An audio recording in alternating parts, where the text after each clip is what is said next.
How's it going, everyone? Welcome to Road to Front Lever Pull-Up, episode number 2, and I'm really excited to get this video out to you guys because I've been making some really good progress, and I'm excited to talk about it. So sit back, relax, grab yourself a cup of coffee. Ooh, coffee sounds pretty good.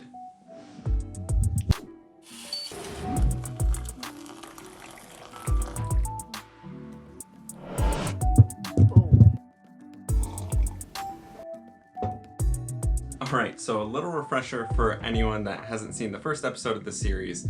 I am documenting my progress in working towards the front lever pull-up, which is a super hard strength move in calisthenics that I think most people would consider at least as hard as a one-arm pull-up, if not harder, for a little bit of context. So the agenda for today is I'm going to update you on where I'm at right now with the front lever pull-up. We're going to talk about what I've been doing to make my progress and talk about my thoughts on how I'm going to start training moving forward. And alright, you saw the thumbnail, so let's get straight into the juicy stuff. I tested my front lever pull-up a few weeks ago while filming my last video, and this happened.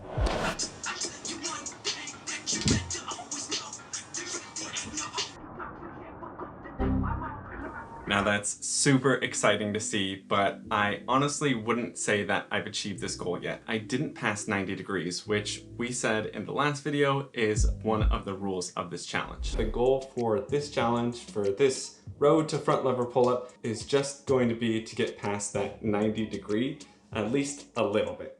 Also, this has been by far my best attempt. I'll throw some other attempts that I've had up on the screen right now.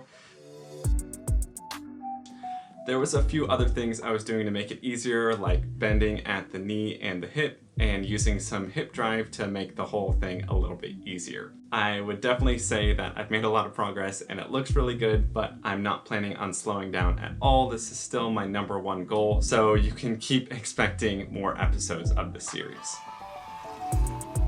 So the reason that I've been making so much progress lately is not because I've been working on the front lever pull-up. Instead, it's because I've been working on my static front lever, and we'll talk more about how I've been training it, but that's mainly what I've been doing, and this is just kind of secondary results of getting good at the static hold. So some of my best attempts, I'm getting around 6 seconds if I let my form slip a little bit, which is way more than I was getting on the last episode.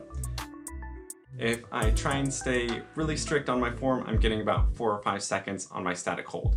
And I'm super psyched about that. That was a huge goal for me. If you saw the last video, you already know that. My vertical pulling strength, specifically my one-arm pull-up attempts, have actually gotten worse since the last episode.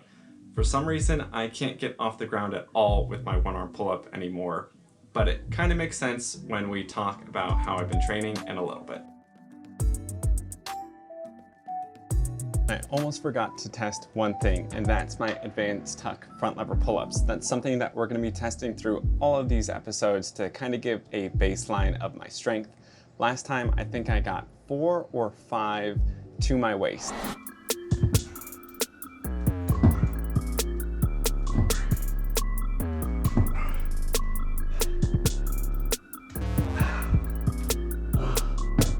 So let me give it a try. I've already done a lot of testing over these past few months, so I didn't want to test that many things out in this video, but this is one that I have to do.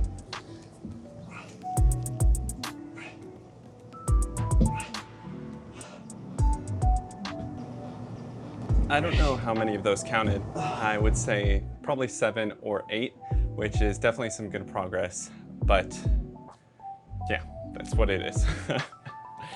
And now that we have all the testing out of the way, let's talk about what I've been doing to make my progress. And my whole workout plan is in the description. You just have to pay 4 installments of $100. Just kidding. I'm actually out here in 100-degree weather just to demonstrate what my plan is. That's hot. So what I've been doing for my primary pulling exercise for the past like 6 or 7 months has been band-assisted front lever holds. So I'm basically using a easy band and doing a easy progression. Then once I can get to 10 seconds, I'll do a slightly harder, and then slightly harder. And once I could do 10 seconds with the full with one band, I will move on to the next band go through the same thing, straddle, advanced tuck, then to the full. I finally made it onto the easiest, hardest, whatever this is, I guess it would be hardest, resistance band for 10 seconds with a full front lever. And that's when I was able to get about 5 seconds with my regular front lever. So I think that's been the thing that's been helping me progress the most, is really incrementally changing the difficulty of the front lever for me with these resistance bands. Also, using our metronome and these resistance bands, you can get pretty much the same exact difficulty of exercise every time you work on it. But I'm not sure that I want to keep this as my main exercise. Specificity, I think, is key when it comes to whatever you're training for. So I definitely want to change this main exercise moving forward, as I want to be more specific in my training towards the front lever pull-up.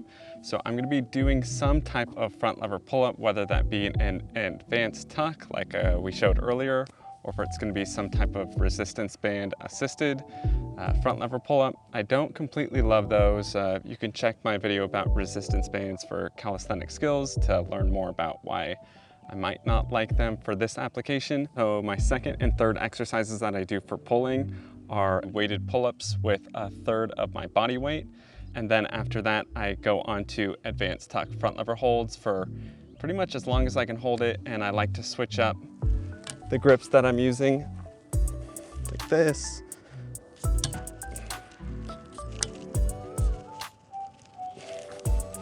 Kind of play around with it, get a good burnout in my lats while I'm doing that. And it's pretty fun to mess around with stuff like that too, and just try as hard as I can. So earlier I mentioned that my vertical pulling strength, specifically my one arm pull-up, has actually gotten a little bit weaker these past few months, but I didn't exactly cover why. And that's because the past month or so, I've been switching out my second exercise, the weighted pull-ups, for either static hold or pulls. I think being a little bit more specific with my training helped me out in getting a better front lever hold, but I think it also was a little bit of a detriment to my vertical pulling strength. So I thought that was just something interesting to note if you were interested. I'm probably going to keep weighted pull-ups and advanced tuck front lever holds in my program. I'm just going to switch up the order that I'm doing them in. I'm going to do my pull-ups last, and I'll probably make them higher rep, lighter weight, just so I have a little bit more of a focus still on front lever holds, because I don't want that regressing at all after all the time that I spent working for it. So that's kind of what I've been doing for my training, and kind of what I'm thinking for my plans for the future, but I'm still pretty undecided on whether I'm going to stick with that plan or not. You're not going to know for sure until the next episode. But I hope you enjoyed this video, and good luck on your training. Peace.